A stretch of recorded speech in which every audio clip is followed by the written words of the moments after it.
안녕하세요. 오늘 당신과 함께 깊이 파고들 주제는 어쩌면 바로 지금 당신 무릎 위에서 골골거리고 있을지도 모를 바로 그 존재, 고양이입니다. 네, 고양이. 근데 이게 그냥 귀여운 고양이 이야기가 아니에요. 철학자 존 그레이의 책 고양이 철학을 고양이한테서 행복이랑 삶의 지혜를 배울 수 있을지 한번 파헤쳐 보려고 합니다. 그렇죠. 사실 이번 탐구가 뭐랄까 하나의 미스터리를 푸는 것 같아요. 왜 우리는 맨날 계획 세우고 미래 걱정하고 늘 불안한데 네네. 우리 집 고양이는 세상 평온하게 사람을 다 깨달은 것처럼 보일까요? 그 평온함 뒤에 숨겨진 비밀, 오늘 한번 제대로 파헤쳐보죠. 네, 사실 이 논의 출발점부터가 굉장히 도발적이에요. 보통 우리는 인간이 도덕이나 이성을 가진 동물보다 더 고등한 존재라고 생각하잖아요. 당연히 그렇게 생각하죠. 선과 악을 고민하니까요. 그렇죠. 더 나은 존재가 되려고 애쓰고. 근데 존 그레이가 바로 거기서 우리 머리를 탁 치는 질문을 던지는 겁니다. 어떤 질문이죠? 어쩌면 우리가 더 나아지려고 발버둥치는 그 모든 노력이 사실은 불행의 근원이고 이미 모든 걸 알고 있는 건 고양이가 아닐까 하는 거죠. 와, 시작부터 정말 심상치가 않은데요. 그 주장을 뒷받침하는 첫 번째 예시가 정말 재밌어요. 네, 그 철학자 이야기. 네, 그레이가 만났던 어떤 철학자 이야기인데 이 사람이 아주 확신에 차서 자기 고양이를 완벽한 채식주의자로 만들었다고 자랑을 했다는 거예요. 네, 이게 그냥 사료를 채식으로 바꿨다 이 수준이 아니에요.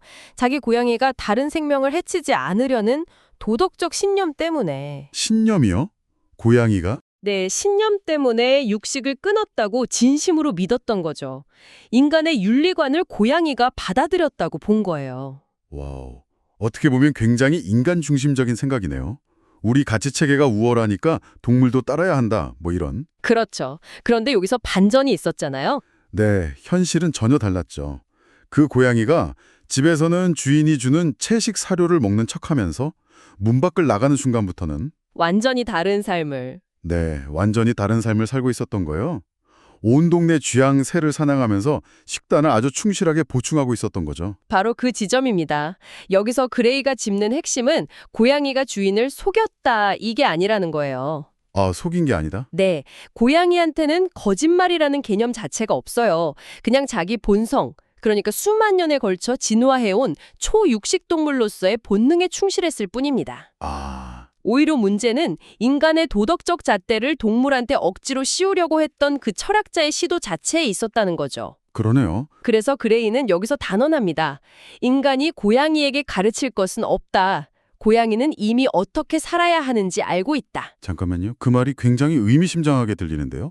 고양이는 이미 어떻게 살아야 하는지 알고 있다? 네. 그럼 반대로 우리는 어떻게 살아야 하는지 모른다는 뜻인가요? 그레이가 보기에 인간의 근본적인 문제가 대체 뭐죠? 정확합니다. 그레이는 인간이라는 종의 근본적인 비극이 자기 자신인 것에 만족하지 못하는 것에 있다고 봐요. 자기 자신인 것에 만족을 못한다? 네. 우리는 인간이라는 존재가 불완전하고 언젠가 죽는다는 사실, 삶의 불확실성, 이런 것 때문에 늘 불안해하죠. 그리고 그 불안을 잠재우려고 외부에서 답을 찾으려고 하고요. 아, 그게 바로 종교나 철학, 도덕 같은 것들이군요. 이렇게 살면 의미가 있을 거야. 이 규칙을 지키면 구원받을 거야 하는 식으로. 맞습니다. 그리고 그 모든 시스템의 중심에는 이야기가 있어요. 우리는 우리 삶에 의미를 부여하려고 끊임없이 서사를 만들어요. 서사요? 네, 나는 역경을 딛고 성공하는 영웅의 서사를 살고 있어 라거나 이 고통은 나를 성장시키기 위한 시련이야 하는 식으로요. 이런 이야기가 때로 위안을 주지만 네. 그레이는 바로 이 이야기가 우리를 더 큰 고통으로 밀어넣는 덫이 될 수 있다고 경고합니다. 도치라니요? 이야기를 만드는 게 인간의 가장 위대한 능력 중 하나 아닌가요? 문학도 만들고 역사도 기록하고. 물론이죠. 하지만 그 이야기가 내 뜻대로 흘러가지 않을 때, 예를 들어서 갑작스런 사고나 실패로 내 성공 서사가 무너지면 우리는 이야기 자체에 집착하면서 더 깊은 절망에 빠진다는 거죠. 아, 내 인생은 실패작이야. 뭐 이런 새로운 비극 서사를 쓰는 거군요. 바로 그거죠. 그래의 무신론적 관점에서 보면 우리가 절대적 진리라고 믿는 도덕조차도 시대나 문화에 따라 계속 변화하는 하나의 이야기에 불과한 거고요. 와, 듣고 보니 충격적인데요. 우리가 정체성이나 삶의 의미라고 믿는 것들이 결국 우리를 불안하게 만드는 족쇄일 수 있다. 그렇죠. 그럼 고양이는요?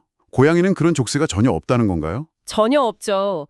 고양이는 고양이인 것에 대해서 단 한순간도 의심하거나 불만스러워하지 않아요. 하긴 어젯밤에 옆집 고양이랑 싸웠다고 내가 왜 그랬을까 하면서 이불킥을 하진 않겠네요. 그렇죠. 성과 악을 고민하지도 않고 다른 고양이 시선을 의식하지도 않아요. 그냥 배고프면 사냥하고 피곤하면 자고 햇살이 좋으면 몸을 맡길 뿐이죠. 바로 이게 고양이가 누리는 위대한 자유입니다. 온갖 관념과 이야기로부터의 자유요. 와, 그 얘기를 들으니까 갑자기 우리가 고양이를 길들인 게 맞나 하는 근본적인 의문이 드는데요. 아, 그 지점. 네, 우리가 안식처랑 밥을 주니까 당연히 우리가 주인이라고 생각했는데 이것도 우리가 만든 이야기일 수 있겠네요. 정확히 그레이가 지적하는 부분입니다. 통념과는 정반대로 그는 고양이가 인간을 길들였다고 주장합니다. 고양이가 우리를 길들였다고요? 그게 어떻게 가능하죠? 이게 그냥 재미있으라고 하는 말이 아니에요. 역사적 사실에 기반한 주장입니다. 정말요? 약 12,000년 전으로 거슬러 올라가 보죠. 인류가 농경을 시작하면서 곡식을 저장하게 됐고 자연이 거기에 쥐가 들끓기 시작했죠. 네, 그랬겠죠. 바로 그때 야생의 고양이들이 그 기회를 포착한 겁니다. 안정적이고 풍부한 먹잇감, 즉 쥐를 사냥하기 위해서 스스로 인간의 정착지 주변으로 모여들기 시작했어요.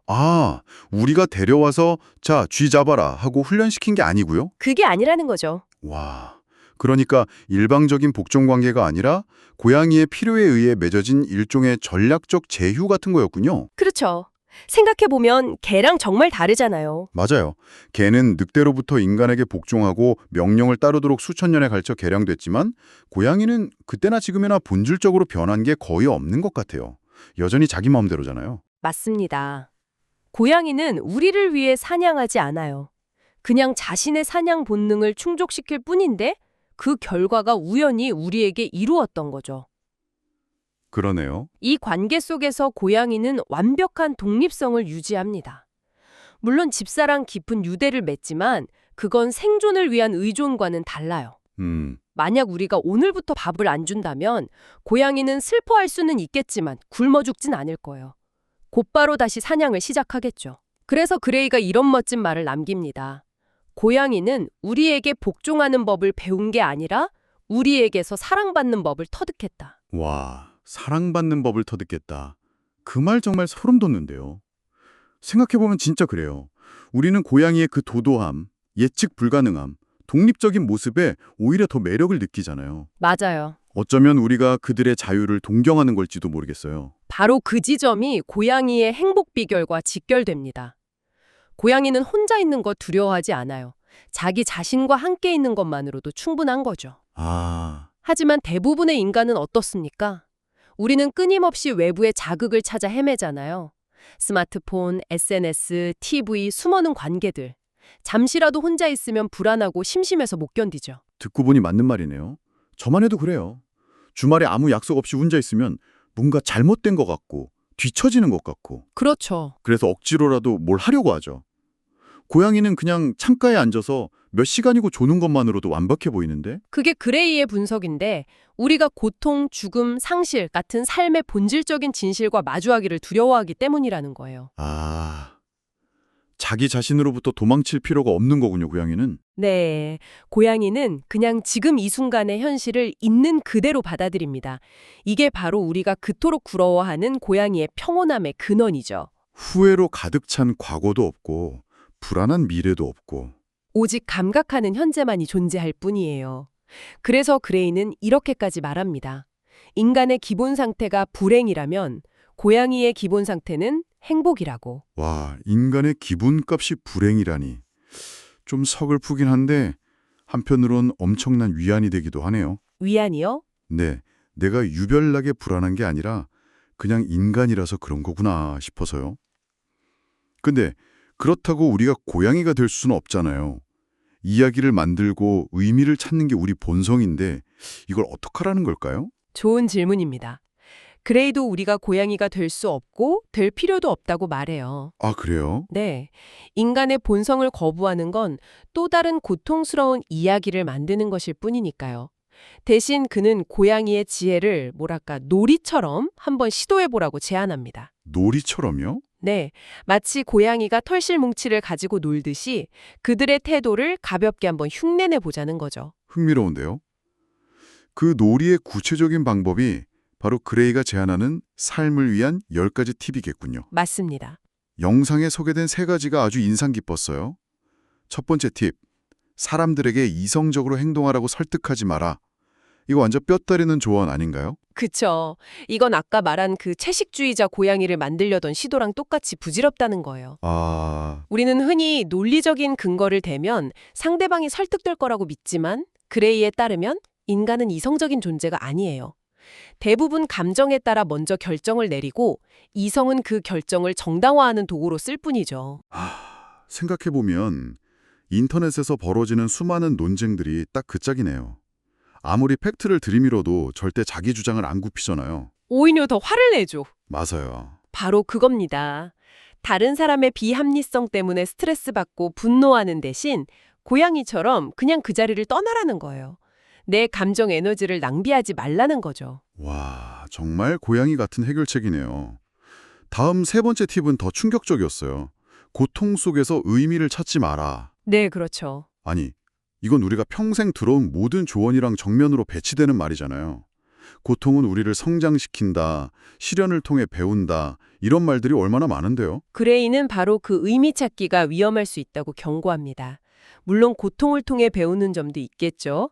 하지만 자칫 잘못하면 자신의 불행서사에 너무 깊이 빠질 수 있다는 거예요. 불행서사요? 나는 이렇게나 불행한 사람이야 라는 정체성에 집착하게 되고 결국 그 불행이 삶의 중심이자 의미 그 자체가 되어버리는 거죠.